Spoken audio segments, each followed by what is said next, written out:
Breaking news చూస్తున్నాం. ఎన్నాళ్ళుగానో ఎదురు చూస్తున్న పౌరసత్వ సవరణ చట్టం నోటిఫికేషన్ వెలువడింది.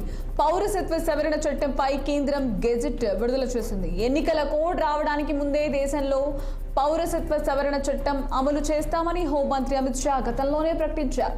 ఈ చట్టం నోటిఫికేషన్ రావడంతో దేశవ్యాప్తంగా సిఏఏ సెగలు మరింత తీవ్రమయ్యాయి. అసోంతో సహా పలు రాష్ట్రాల్లో నిరసనలు, నిరాహార దీక్షలు మొదలయ్యాయి. మరోవైపున నోటిఫికేషన్ నిరసనపై ఉక్కుపాదం మోపేందుకు వివిధ రాష్ట్రాలు ఇప్పటికే సిద్ధమయ్యాయి. నిరసనలో హింసాకాండ చెలరేగితే పార్టీల రిజిస్ట్రేషన్ రద్దు కోరుతూ ఎలక్షన్ కమిషన్ కు లేఖలు రాస్తామని అస్సాం ముఖ్యమంత్రి హిమంత బిశ్వ శర్మ ప్రకటించారు. కాంగ్రెస్ పార్టీతో పాటుగా ముస్లిం సంఘాలు ఈ చట్టాన్ని తీవ్రంగా వ్యతిరేకిస్తున్నాయి. ఈ చట్టంపై తాజాగా దేశంలో పలు ప్రాంతాల్లో నిరసనలు కూడా మొదలయ్యాయి.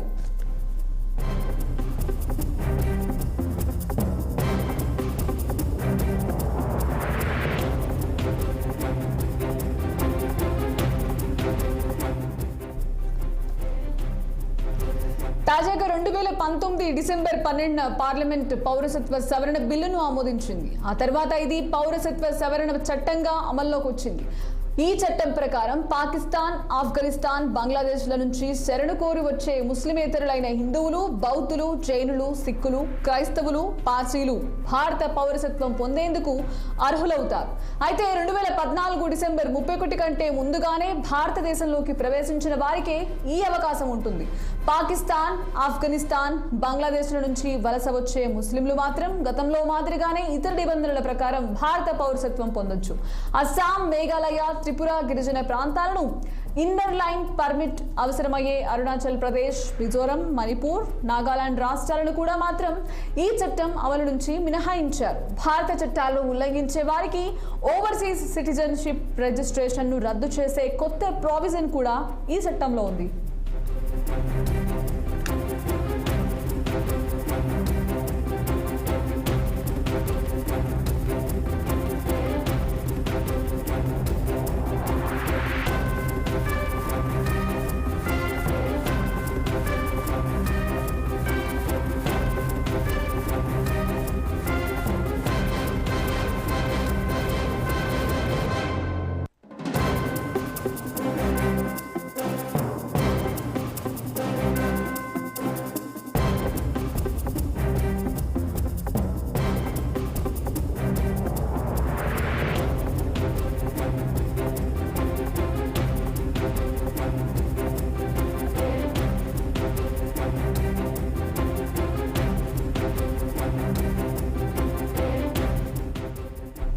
పౌరసత్వ సవరణ చట్టాన్ని దేశవ్యాప్తంగా అమలు చేస్తామని బీజేపీ ప్రకటించింది. అస్సాంలో కూడా ఈ చట్టాన్ని అమలు చేస్తామని బీజేపీ నేతలు అంటున్నారు.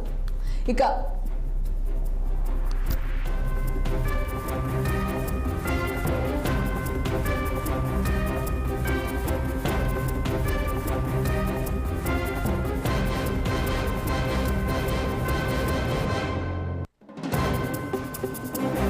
ఇప్పుడు ఇదే అంశం ఇప్పుడు అస్సాంలో తీవ్ర స్థాయి నిరసనలకు దారితీసింది. అక్కడ యునైటెడ్ అపోజిషన్ ఫోరం రూపుదిద్దుకుంది. సుమారు 16 విపక్ష పార్టీలు ఏకతాటిపైకి వచ్చాయి. ఇవన్నీ కూడా పౌరసత్వ సవరణ చట్టాన్ని వ్యతిరేకిస్తున్నాయి. మరోవైపు అస్సాం స్టూడెంట్ యూనియన్ తో పాటుగా మరో 30 పార్టీలు కూడా కొత్త చట్టంపై తమ వ్యతిరేకతను ప్రకటించాయి. న్యాయ పోరాటం చేయడంతో పాటుగా శాంతియుత నిరసన తెలియజేస్తామని అంటున్నాయి.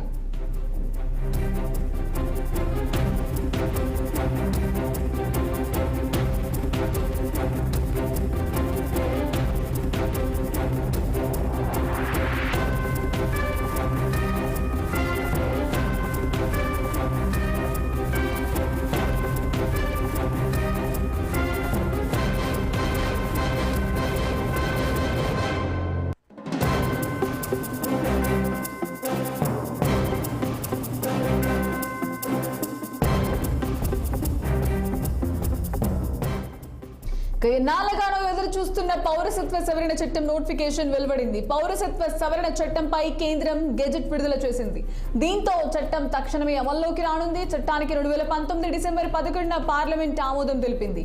ఎన్నికల కోడ్ రావడానికి ముందే దేశంలో పౌరసత్వ సవరణ చట్టం అమలు చేస్తామని హోంమంత్రి అమిత్ షా గతంలోనే ప్రకటించారు. ఈ చట్టం నోటిఫికేషన్ రావడంతో దేశవ్యాప్తంగా సిఏఏ సెగలు మరింత తీవ్రమయ్యాయి. అస్సోంతో సహా పలు రాష్ట్రాల్లో నిరసనలు, నిరాహార దీక్షలు మొదలయ్యాయి. మొదలయ్యాయి. మరోవైపు నోటిఫికేషన్ నిరసనలపై ఉక్కుపాదం మోపేందుకు వివిధ రాష్ట్రాలు ఇప్పటికే సిద్ధమయ్యాయి. నిరసనల్లో హింసాకాండ చెలరేగితే పార్టీల రిజిస్ట్రేషన్ రద్దు కోరుతూ ఎలక్షన్ కమిషన్ కు లేఖలు రాస్తామని అస్సాం ముఖ్యమంత్రి హిమంత బిశ్వ శర్మ ప్రకటించారు. కాంగ్రెస్ పార్టీతో పాటుగా ముస్లిం సంఘాలు ఈ చట్టాన్ని తీవ్రంగా వ్యతిరేకిస్తున్నాయి. ఈ చట్టంపై తాజాగా దేశంలో పలు ప్రాంతాల్లో కూడా నిరసనలు మొదలయ్యాయి.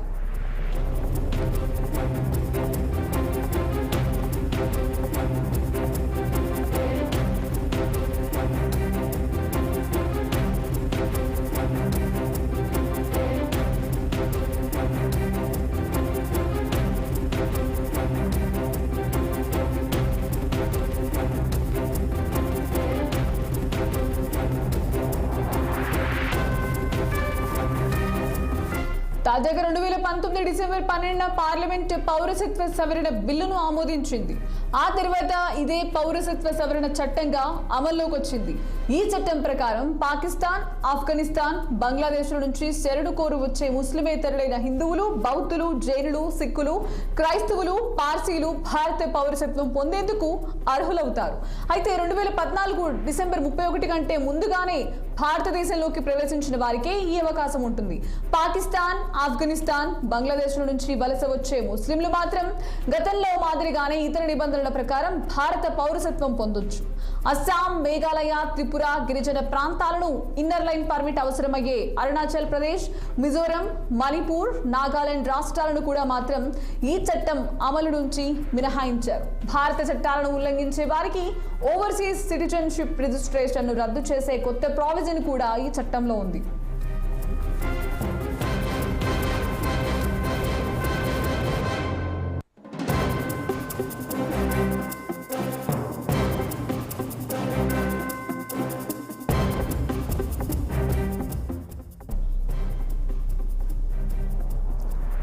పౌరసత్వ సవరణ చట్టాన్ని దేశవ్యాప్తంగా అమలు చేస్తామని బీజేపీ ప్రకటించింది. అస్సాంలో కూడా ఈ చట్టాన్ని అమలు చేస్తామని బీజేపీ నేతలు అంటున్నారు. ఇదే అంశం ఇప్పుడు అస్సాంలో తీవ్ర స్థాయి నిరసనలకు దారితీసింది. అక్కడ యునైటెడ్ అపోజిషన్ ఫోరం రూపుదిద్దుకుంది. సుమారు 16 విపక్ష పార్టీలు ఏకతాటిపైకొచ్చాయి. ఇవన్నీ కూడా పౌరసత్వ సవరణ చట్టాన్ని వ్యతిరేకిస్తున్నాయి. మరోవైపు అస్సాం స్టూడెంట్ యూనియన్ తో పాటుగా మరో 30 పార్టీలు కూడా కొత్త చట్టంపై తమ వ్యతిరేకతను ప్రకటించాయి. న్యాయ పోరాటం చేయడంతో పాటుగా శాంతియుత నిరసన తెలియజేస్తామని అంటున్నాయి.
రైట్, కెనాలగానో చూస్తున్న పౌరసత్వ సవరణ చట్టం నోటిఫికేషన్ వెలువడింది. ఈ నేపథ్యంలో పౌరసత్వ సవరణ చట్టంపై కేంద్రం గెజెట్ కూడా విడుదల చేస్తుంది. దీంతో తక్షణమే ఆ చట్టం అమల్లోకి రానుంది.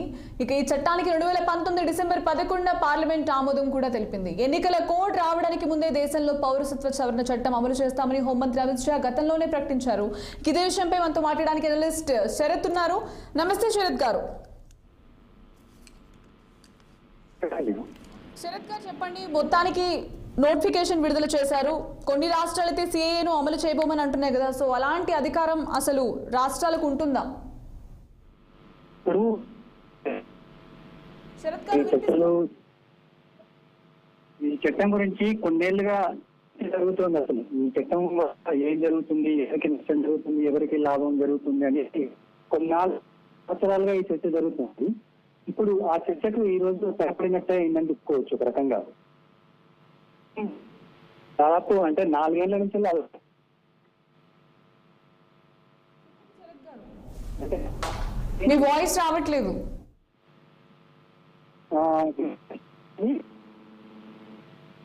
హలో హలో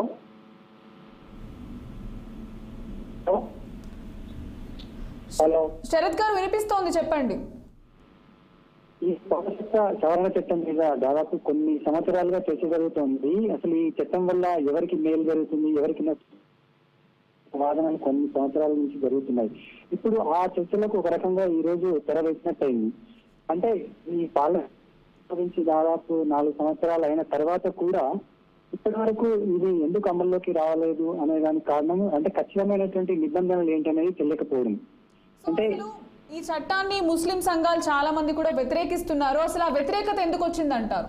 అంటే ఇది సాధారణంగా ఈ సవరణ చట్టం ఉద్దేశం ఏంటంటే భారత్ లోపలికి అంటే పాకిస్తాన్, బంగ్లాదేశ్, ఆఫ్ఘనిస్తాన్ ల నుంచి వచ్చినటువంటి ముస్లింయేతర వలసదారుల కోసం మాత్రమే ఉపయోగించినటువంటి చట్టం. అంటే వాళ్ళు 2014 కంటే ముందు ఇక్కడ ఎలాంటి పెద్దగా పత్రాలు, ధృవీకరణ పత్రాలు ఏమీ లేకున్నా కూడా వాళ్ళు పౌరసత్వం కోసం దాఖలు చేసుకున్నటువంటి వీలు ఈ చట్టం ద్వారా ఉంటుంది. కానీ అదే ముస్లింలకు మాత్రం లేదు. సో వీళ్ళు ఏంటంటే హిందువులు, సిక్కులు, క్రైస్తవులు, జైనులు, పార్సీలు, బౌద్ధులు ఇలాంటి వాళ్ళకు మాత్రమే ఈ చట్టం వర్తిస్తుంది. వాళ్ళు 2014 కంటే డిసెంబర్ 31 కంటే ముందు ఇండియాలోకి ఎలాంటి పత్రాలు లేకుండా కూడా ఇక్కడికి వచ్చారనుకోండి. ఎక్కువగా ఈ పశ్చిమ బెంగాల్ ఇలాంటి తర్వాత కొన్ని ఈ రాష్ట్రాలకి ఎక్కువగా వచ్చి ఉంటారు. అది కూడా బంగ్లాదేశ్ నుంచి ఎక్కువగా వచ్చిన వాళ్ళు ఉంటారు.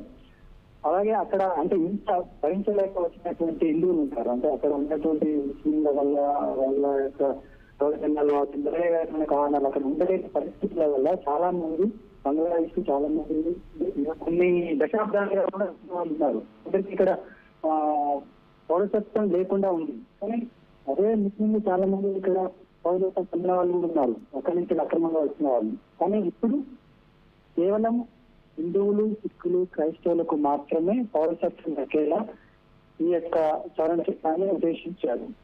దీన్నే చాలా మంది వ్యతిరేకిస్తున్నారు. అంటే కొంతమందికి మాత్రమే ప్రయోజనం కలిగించే విధంగా ఈ చట్టాన్ని ఎందుకు తీసుకొచ్చారు? శరత్ గారు చెప్పండి, ఇప్పుడు ఈ చట్టం వచ్చేసి నేటి నుంచి అమల్లోకి రాబోతోంది అని అంటారు. ఈ నేపథ్యంలో కొన్ని రాష్ట్రాలు సిఏఏను అమలు చేయబోమని అంటున్నాయి కదా, సో వాటికి అసలు ఈ పవర్స్ ఉంటాయి, అధికారం ఉంటుందా? సాధారణంగా అయితే దేశవ్యాప్తంగా ఈ చట్టాన్ని అమలు చేయాల్సి ఉంటుంది. ఎందుకంటే పార్లమెంట్ ద్వారా రాష్ట్రాలు వాళ్ళ అభ్యంతరాలు ఎలా ఉన్నా కానీ ఒక దేశము పార్లమెంట్ చేసినటువంటి చట్టం అనేది ఫైనల్ అవుతుంది. సో ఎట్టి పరిస్థితుల్లో కూడా ఏ రాష్ట్రాలైనా కూడా వాళ్ళు ఎన్ని అభ్యంతరాలు ఏది చెప్పినా ఖచ్చితంగా పౌరసత్వం విషయంలో కేంద్రం రూపొందించినటువంటి చట్టాన్ని అమలు చేయాల్సి ఉంటుంది. వాళ్ళు నిరసన వ్యక్తం చేయొచ్చు, ఇంకేమైనా అభ్యంతరాలు వ్యక్తం చేయొచ్చు, రాష్ట్రాలకు ఆ అభ్యంతరాలను వ్యక్తం చేసే ఉంటుంది. దేశంలో ఎలాంటివైనా తమ చేయొచ్చు, రేపు భవిష్యత్తులో ఇంకేమైనా నిరసన రూపంలో ఇంకేమైనా చేయొచ్చు. కానీ ఫైనల్ గా మాత్రం ఈ చట్టాన్ని అమలు చేయాల్సి వస్తుంది. పౌరసత్వం అంటే దేశం మొత్తంలో కూడా ఒకే రకమైనటువంటి చట్టం ఉంటుంది. సో ఆ చట్టాన్ని ఖచ్చితంగా ఏ రాష్ట్రంలో అమలు చేయాలి. వాళ్ళ రాష్ట్రాల్లో రాజకీయ ప్రయోజనాలు వాళ్ళు బయటకు వ్యతిరేకిస్తున్నారు. ముఖ్యంగా అంటే మనం చూస్తున్నాం అస్సాంలో కావచ్చు, పశ్చిమ బెంగాల్లో కావచ్చు, ఇలాంటి నిరసనలు ఎక్కువగా ఉంటాయి. సో అక్కడ చాలా నుంచి వేరే దేశాల నుంచి వచ్చినటువంటి చొరబాగా. శరత్ గారు చెప్పండి, ఇప్పుడు ఈ చట్టం ఏదైతే ఉందో అది కాంగ్రెస్ పాలిత ప్రాంతాల్లో అమలయ్యే అవకాశం కనిపిస్తోందా? ఏ రాష్ట్రం ఏ రాజకీయ పార్టీ అధికారంలో ఉన్నా ఎవరున్నా కూడా ఇలాంటి ఈ చట్టం అనేది అన్ని రాష్ట్రాల్లో అమలు చేయాలి. కేంద్రం అంటే పార్లమెంట్ అనేది సుప్రీం. సో వాళ్ళు చేపట్టినటువంటి చట్టం అది పౌరసత్వానికి సంబంధించింది అయినప్పుడు ఖచ్చితంగా చేయాలి. వాళ్ళ రాజకీయ ప్రయోజనాల కోసం అమలు చేయకుండా ఉండలేదు. ఓకే, యాక్చువల్గా ఇప్పుడు ఈ సిఏఏ చట్టం ఏదైతే ఉందో ఇప్పుడు తాము అధికారంలోకి వస్తే కనుక ఈ చట్టాన్ని రద్దు చేస్తామని చెప్పేసి కూడా కాంగ్రెస్ ప్రభుత్వం చెప్తోంది. సో దీనిపై మీరేమంటారు? అంటే ఒక రాజకీయ పార్టీ వాళ్ళకు ఏదైతే వాళ్ళు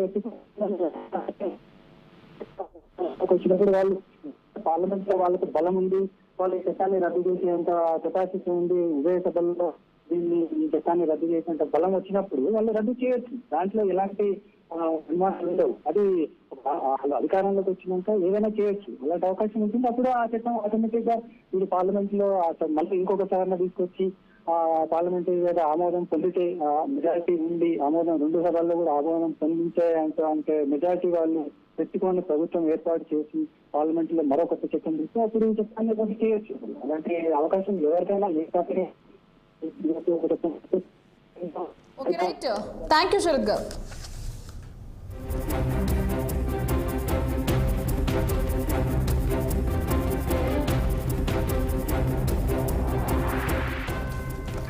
ఇన్నాళ్ళుగానో ఎదురు చూస్తున్న పౌరసత్వ సవరణ చట్టం నోటిఫికేషన్ వెలువడింది. పౌరసత్వ సవరణ చట్టంపై కేంద్రం గెజెట్ విడుదల చేసింది. దీంతో చట్టం తక్షణమే అమల్లోకి రానుంది.